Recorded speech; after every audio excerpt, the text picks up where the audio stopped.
Assalamualaikum warahmatullahi wabarakatuh. Selamat berjumpa kembali. Mudah-mudahan kita semua selalu sehat walafiat. Kali ini kita akan membahas emiten MSIN dan CLPI ya, berdasarkan laporan keuangan triwulan 2 2024 dari sudut pandang fundamental, khususnya value investing.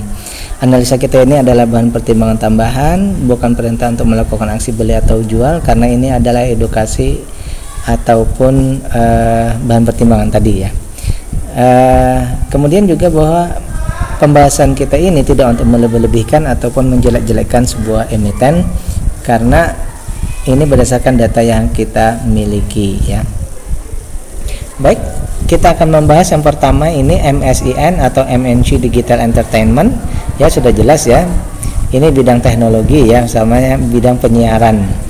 Dari dua data yang kita dapatkan di triwulan 1 dan triwulan 2 ya, bahwa triwulan 1 untungnya 4,5%, triwulan 2 untungnya 5,4%. Berarti keuntungan perusahaan ini, kalau menurut saya pribadi ya, ini opini ya, bahwa keuntungannya masih kecil ya, di bawah 10%. Kemudian yang kedua, dari segi ekuitas atau dari segi permodalan ini ada peningkatan ya, ada peningkatan. Kemudian dari segi keuntungan juga ada peningkatan, meskipun sedikit-sedikit. Harga sekarang ini sangat jauh bertinggi ya, ini sangat tinggi sekali, dari 2.900 ke 8.000 ya, triwulan 1 dan triwulan 2, ini sangat besar sekali bedanya. Kalau melihat data ini ya, berarti ini bagger ya, 3.000 ke 3.000, 6.000, hampir 200% ya. Baik, kita akan bahas dari yang pertama di harga sekarang ya, 8.000 ya, bahwa perusahaan ini kalau kita bandingkan dengan di harga sekarang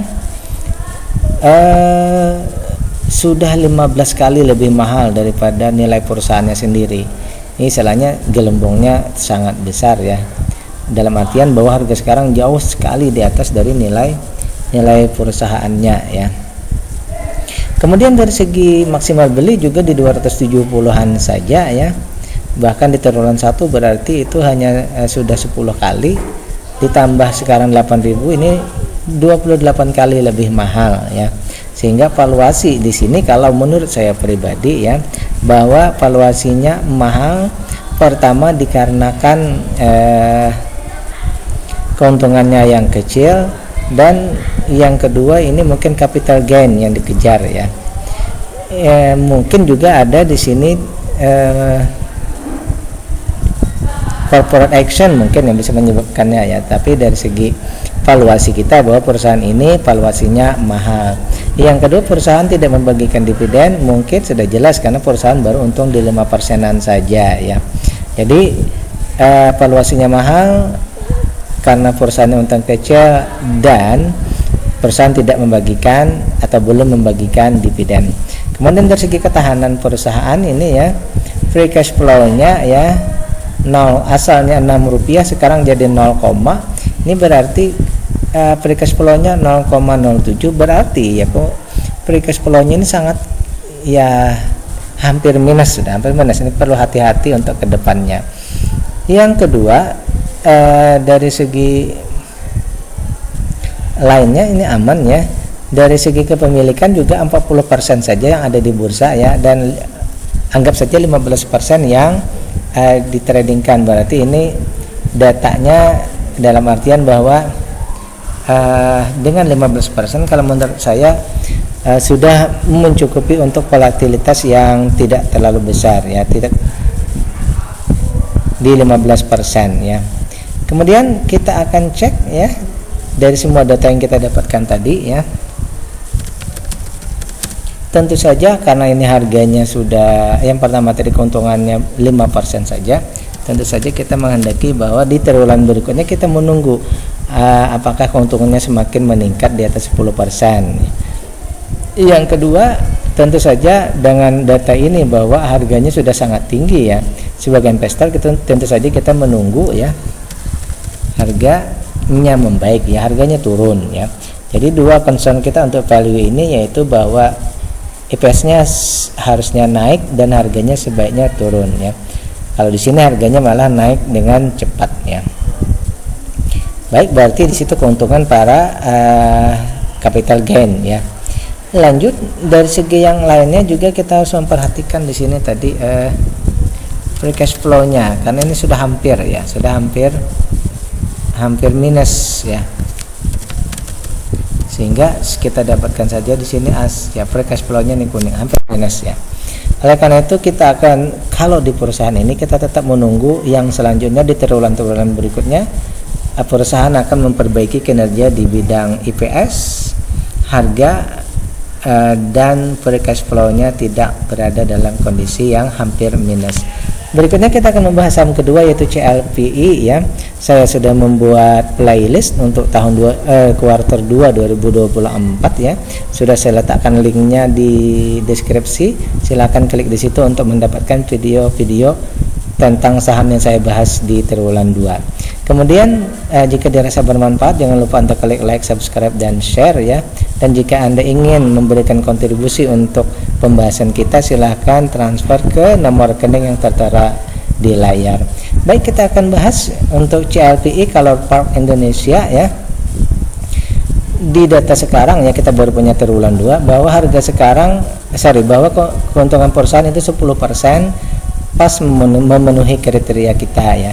Di harga sekarang 1065, dengan harga sekarang ini bahwa ada diskon 40%, berarti dengan diskon 40% memang misal menuju sampai ke nilai bukunya, maka itu ada sekitar 80% ya. Kemudian maksimal beli kita juga ada diskon 41%, sehingga untuk valuasi ya, di harga sekarang kita punya beli sekarang berarti kita punya dapat diskon 41%, dan ada kemungkinan untuk mengejar sampai ke 80% itu kalau ke nilai buku, apalagi kalau dia bisa naik lagi di atas dari nilai buku ya. Baik, yang kedua dari segi dividen, mereka membagikan DPR 49%, anggap saja 50 ya, dan kita akan mendapatkan sekitar 89% ya, 89% kalau kita dapatkan ya, sehingga di sini dividen yieldnya itu 8,34%. Kalau kita setarakan dengan 30, dia juga 5%, berarti ini valuasinya yang murah dan didukung oleh dividennya yang besar ya. Klop berarti ya. Kemudian dari segi free cash flow, ini untuk ketahanan ya, free cash flow-nya 12% ya, berarti free cash flow-nya sudah sangat aman. Aset lancar 2,6 kali lebih besar, hutangnya kecil-kecil saja. Sedikit permasalahannya mungkin bahwa saham ini 92%, angka hampir 100% ini ada di bursa, namun yang ada dipegang masyarakat 28%, ini sangat bagus ya.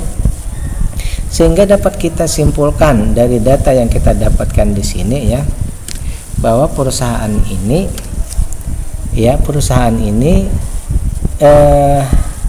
sebelum kita sampai kepada kesimpulannya, bahwa juga di sini asing ini 51 hampir 52%. Jadi di sini asing menguasai lebih dari 50% ya. Berarti kemungkinan besar bahwa pergerakan asing juga menentukan harga juga ya. Oleh karena itu, kalau menurut saya pribadi, bahwa untuk perusahaan ini layak untuk kita investasi ya. Tinggal kita mengecek saja lagi seperti biasa, cek GCG perusahaannya apakah memenuhi kriteria kita untuk bahwa perusahaan di manajemen ini dengan baik ya, tanpa ada permasalahan atau kasus ya. Kemudian yang terakhir lagi, kalau memang mau mengkonfirmasi dengan technical analysis, silahkan dicek juga untuk apakah sekarang misalnya berada di support atau tidak misalnya ya. Baik, demikian pembahasan kita untuk CLPI ya, bahwa perusahaan ini kalau menurut saya pribadi tadi ya, menurut opini saya layak untuk invest, tinggal dicek lagi tentang GCG-nya ya. Demikian pembahasan kita untuk dua saham kali ini, MSIN dan CLPI. Billahi taufiq wal hidayah. Assalamualaikum warahmatullahi wabarakatuh.